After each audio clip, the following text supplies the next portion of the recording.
বিসমিল্লাহির রহমানির রহিম। পরম করুণাময় আল্লাহ তাআলার নামে শুরু করলাম। ক্বাদ আফলাহাল মুমিনুন। নিশ্চয় এই গুণগুলো যদি কোনো বান্দার মধ্যে পাওয়া যায়, যদি কোনো মুমিনের মধ্যে পাওয়া যায়, তাহলে মনে রাখতে হবে ওই ব্যক্তি সফল কাম। বলুন সুবহানাল্লাহ। কি কাম? সফল কাম। সফলতা তখনই হয় যখন পৃথিবীর বুকে কোনো ব্যক্তির 10 বিঘা সম্পত্তি থাকে, সন্তান সন্ততি বেলাইনে চলে যায়, এরকম ব্যক্তি নয়। আল্লাহ তাআলা এই দ্বারা প্রমাণ করলেন যে পৃথিবীতে তোমাদের ধন সম্পদ থাক আর না থাক, তোমরা গরিব হও আর ধনী হও, এটা বড় কথা নয়। তোমরা দুনিয়াতে যদি আমি আল্লাহর গোলামি করতে পারো, তাহলে তোমাদের দুনিয়াতে অবশ্যই মুক্তি কামনা, এবং তোমরা যদি আমার দাসত্ব পালন করতে পারো, তাহলে জেনে রাখো তোমাদেরকে আমি জান্নাতের উচ্চ মাকাম, জান্নাতের মেহমান হিসেবে কবুল করে আমি তোমাদেরকে সফল কামিয়াবি দান করবো। বলুন সুবহানাল্লাহ। আল্লাযীনা হুম ফী সালাতিহিম খাশিউন।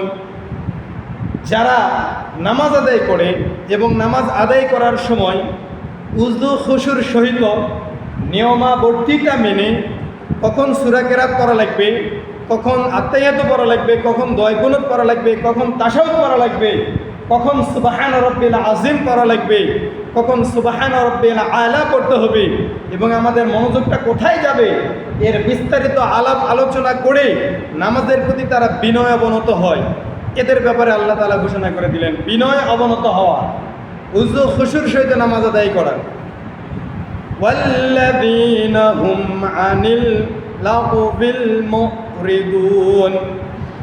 যারা অনর্থক কোনো কথাবার্তা থেকে, বেহুদা কাজ থেকে বিরত রাখবে, নিজেকে সরে রাখবে, কোনো খারাপ কাজে নিয়োজিত রাখবে না, এদের জন্য আল্লাহ তাআলা মুমিন বান্দা হিসেবে ঘোষণা করে দিয়েছেন। বলুন সুবহানাল্লাহ।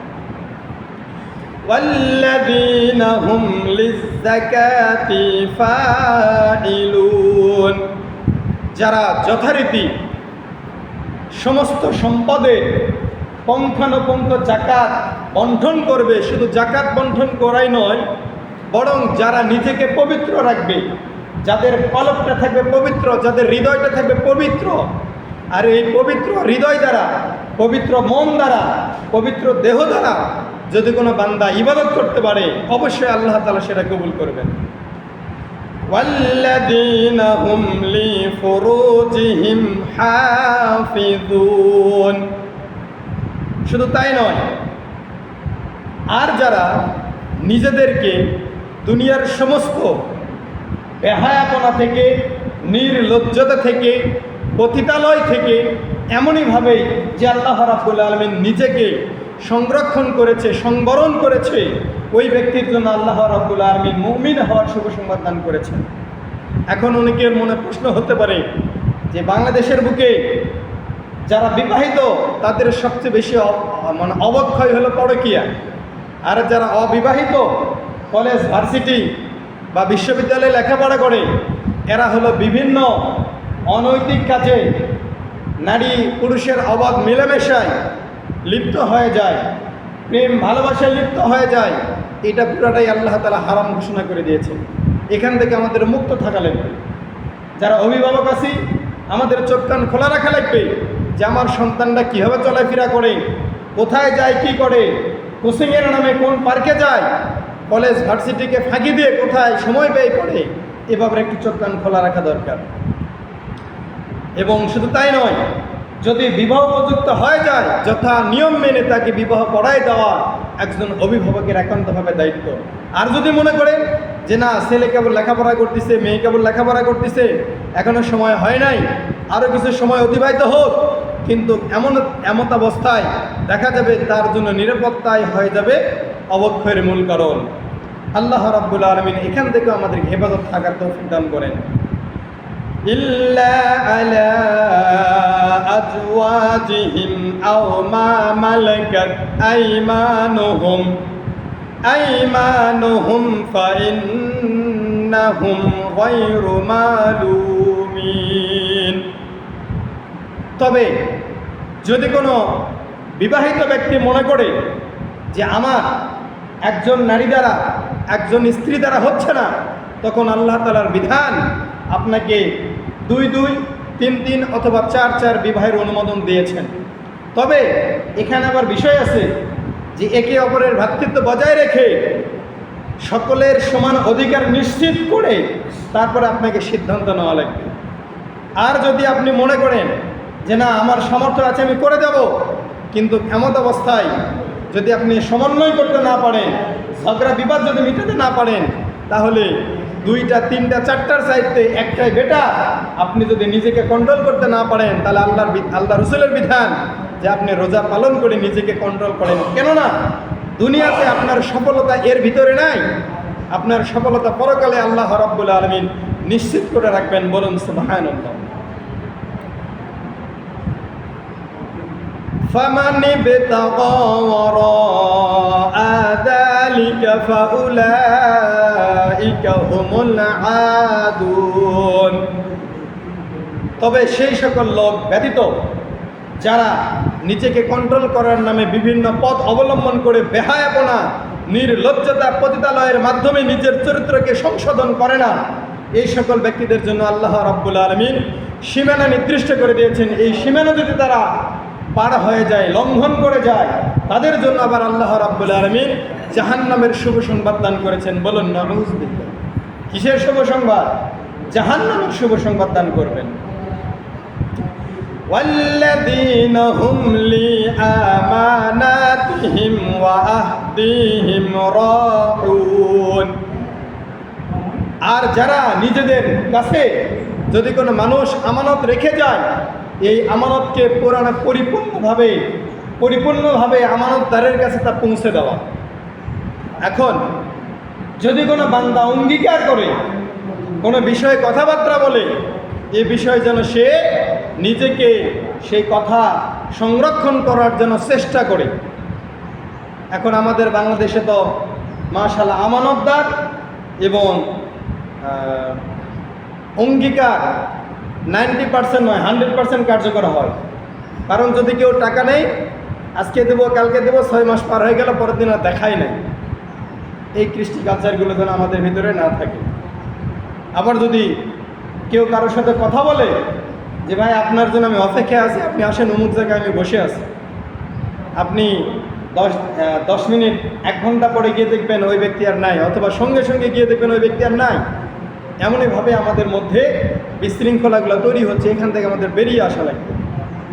আল্লাহ তাআলা বলেন والذين هم على صلواتهم يحافظون। আল্লাহ তাআলা ঘোষণা করে দিলেন, আর ওই সকল ব্যক্তি হলো মুমিন যারা নামাজের ব্যাপারে কোনো গাফিলতি করে না, আজান হওয়ার সঙ্গে সঙ্গে নামাজের প্রতি আগ্রহী হয়, নামাজ আদায় করার জন্য চলে যায়, ছুটে যায়, এবং নিজের নামাজটাকে সে সংরক্ষণ করে, নিজের নামাজ থেকে সে শিক্ষা নেয় এবং নামাজের ব্যাপারে উদাসীন নয়, বরং নামাজের ব্যাপারে সে থাকে সব সময় যত্নশীল, দায়িত্বশীলের ভূমিকা পালন করে। এখন বলেন তো আমাদের সমাজে কি এটা আছে? নাই। অথচ এই ব্যাপারে আমাদের কোনো পদক্ষেপ আমরা গ্রহণ করি না। আমি নিজে নামাজ আদায় করি না, আমার আহাল পরিবারকে নামাজ আদায় করার ব্যাপারে কখনো তদারকি করি না। এরকম কেউ কি আছেন? আমরা কি আছি যে আজকে আমার সন্তানে নামাজ আদায় করেনি, খাবার বসে গিয়ে তাকে একটু শাসন করি, খাবার সময় তাকে একটু বলি যে আগামীকাল যদি নামাজ আদায় না করো তোমার খাবার এই বাড়িতে নিষেধ। আবার বলবো কি করে? সন্তানদেরকে বহু কষ্ট করে হালালকে হালাল মনে না করে, হারামকে হারাম মনে না করে মানুষ করেছি। যদি কোনো সন্তান, কোনো পিতামাতা সন্তানকে শাসন করে, বিপরীত হয়ে যায়, হিতে বিপরীত হয়ে যায়। অতএব এ ব্যাপারে আমাদের সাবধান থাকা দরকার। আল্লাহ তাআলা বলেন উলাইকা হুমুল ওয়ারিসুন। যদি এই সকল কৃষ্টি কালচারগুলোকে যদি কেউ করতে পারে, তাহলে ওই ব্যক্তির ব্যাপারে আল্লাহ তাআলা ঘোষণা করে দিয়েছেন ওই ব্যক্তি হয়ে যাবে আল্লাহ তাআলার ওয়ারিস, রসুলগণের ওয়ারিস। এবং এই সকল গুণ বৈশিষ্ট্য যদি কোনো মানুষের মধ্যে থাকে, ওই ব্যক্তি স্বয়ং আল্লাহ তাআলার নিয়ন্ত্রণে চলে যাবে, শয়তানের নিয়ন্ত্রণে সে আর থাকবে না।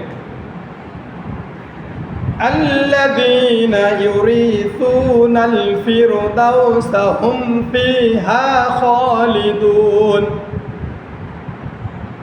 এইরকম গুণ বৈশিষ্ট্য ব্যক্তি সম্পন্ন ব্যক্তিগুলো যখন মৃত্যুবরণ করবে তখন আল্লাহ রাব্বুল আলামিন জান্নাতুল ফিরদাউসের মেহমান হিসেবে, অনুসারী হিসেবে, ওয়ারিস হিসেবে কবুল করবেন। বলুন সুবহানাল্লাহ।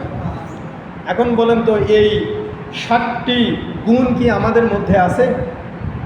এই 7টি গুণ যদি আমরা অর্জন করতে পারি তাহলে আমাদের জন্য জান্নাত আল্লাহ তাআলা অবধারিত করে রেখেছেন। বলুন সুবহানাল্লাহ। আর যদি এই 7টা গুণের মধ্যে আমাদের মধ্যে একটা গুণও নাই তাহলে আমাদের জন্য 7টা জাহান্নামের শুভ সংবাদ আর 8টা জান্নাতের জন্য শুভ সংবাদ নয়। এটা আমাদের বিবেচনায় নেওয়া লাগবে। এটা আমার কথা নয়, এটা কোরআনের কথা। কোরআনুল কারীমের 23 নম্বর সূরা সূরাতুল মুমিন 1 থেকে 11 নম্বর আয়াতে এই ঘোষণাই আল্লাহ তাআলা দিয়েছেন। আবার সর্বশেষে আল্লাহ রাব্বুল আলামিন 11 নম্বর আয়াতে ঘোষণা করে দিলেন, ওয়ালাকাদ খালাকনাল ইনসানা মিন সুলালাতিন মিন তিন। আল্লাহ তাআলা ঘোষণা করে দিলেন যে আমি তোমাদেরকে জান্নাতে প্রবেশ করাবো। শুধু জান্নাতে প্রবেশ করায় বের করে নিয়ে আসবো না, বরং তোমরা সেখানে অনন্তকাল অসীম সময় সেখানে অবস্থান করবে। পরবর্তী আয়াতে আল্লাহ তাআলা ঘোষণা করে দিলেন, ওয়ালাকাদ খালাকনাল ইনসান, আর নিশ্চয় তোমরা জেনে রাখো আমি আল্লাহ রাব্বুল আলামিন মানুষদেরকে ওই মাটি দিয়েই সৃষ্টি করেছি। কোন মাটি? যেই মাটির মধ্যে আমরা ধান রোপণ করি, যেই মাটির মধ্যে আমরা সরিষা বপন করি, যেই মাটির মধ্যে আমরা পানি দিয়ে মাছ চাষ করি, যেই মাটির মধ্যে আমরা সকলে চলাফেরা করি, যেই মাটিতে উৎপাদিত শস্য ফসল আমরা আল্লাহর বান্দারা খাই। এই জন্য আল্লাহ তাআলা অন্যত্র ঘোষণা করে দিয়েছেন যে মিনহা খালাকনাকুম ওয়া ফিহা নুঈদুকুম ওয়া মিনহা নুখরিজুকুম তারাতান উখরা, যে আমি আল্লাহ রাব্বুল আলামিন তোমাকে এই মাটি থেকে জন্মগ্রহণ করাইছি, মাটি থেকে তোমাকে সৃষ্টি করেছি, আবার এই মাটির মধ্যেই তোমাকে গেড়ে দিলাম, মাটির মধ্যে তোমাকে দাফন করে দিলাম। আবার একদিন না একদিন কিয়ামতের ময়দানে আমি আল্লাহ রাব্বুল আলামিন আবার ওই মাটি থেকে তোমাকে উত্তোলন করব। শুধু উত্তোলন করেই ক্ষান্ত নয়, বরং তোমার প্রতিটি অঙ্গ প্রত্যঙ্গের পুঙ্খানুপুঙ্খ হিসাব আমি আল্লাহ রাব্বুল আলামিন কাহার নামক ধারণ করে আমি তার হিসাব গ্রহণ করব। বলেন তো, আল্লাহ যদি কাহার হয় আমাদের জন্য বিচার করে, আমরা কি রেহাই পাইতে পারবো? সামান্য আজকে দিনের আবহাওয়া দেখা যায় যে সূর্যের দিকে তাকানো যায় না। আর যখন কঠিন কাল কিয়ামতের ময়দানে আল্লাহ রাব্বুল আলামিন মাথার উপরে সোয়া হাত, আধা হাত, 1 ফিট উপরে যখন সূর্যের আলোটা রাখবেন, তখন বলেন তো আমাদের অবস্থাটা কি হবে? মাথার মগজ ফেটে চৈচির হয়ে টকবক করতে করতে বের হয়ে যাবে, নাক দিয়ে মুখ দিয়ে বের হয়ে যাবে। তখন শুধু বলবো ইয়া নফসি ইয়া নফসি, তাছাড়া বলার কিছুই থাকবে। সম্মানিত ভাইরা আমার, অতএব আসুন, এখনো সময় আছে। আল্লাহ রাব্বুল আলামিন আমাদেরকে এই 7টি গুণ অর্জন করার মতো তৌফিক দান করেন এবং আমরা নিজেদের মতো করে যে জায়গায় আসি সে জায়গা থেকে আল্লাহর জমিনে আল্লাহর দ্বীনকে প্রতিষ্ঠা করার জন্য নিজের সর্বাত্মক চেষ্টা অব্যাহত রাখি, তাহলেই আমাদের সফলতা।